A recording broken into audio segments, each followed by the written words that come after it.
આપણી ત્યાં રોજ વુમન્સ નો જ ડે હોય છે, તું સમજ.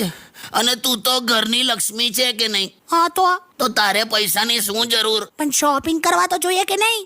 ના વાપરીશ, શું થાય છે? બધા પૂછે છે કેટલું કમાઓ છો, કોઈ પૂછતું નથી કે કઈ રીતે કમાઓ છો. વાહ નહીં, તું સમજ. હા ઓકે. જો આટલો કેટલો બોજ છે મારા હૃદય પર. જો શું હવે બોજ? આ જો હૃદય પર બોજ. જો દરજી શર્ટ સીવે તોય ખિસ્સું ડાબી બાજુ જ રાખે જ. જો આને કહેવાય હૃદય પરનો બોજ. બે યાર તમે તો યાર ખરું બધું કરો છો ને. અરે પૈસાને જુએ, મને શું, મારા ગજવાને પણ વર્ષો થઈ ગયા. શોપિંગ ના કરીશ? અરે નહીં કરું યાર, બસ. આ તો કેવું છે, પપ્પાએ છે ને મારા એકાઉન્ટમાં 10,000 ટ્રાન્સફર કર્યા ને, તો મને થયું કે લાવ શોપિંગ કરીએ એમ. એટલે એવું છે? પપ્પાએ મોકલ્યા છે તો આપણે જોડે કર્યા ને એમ કહું.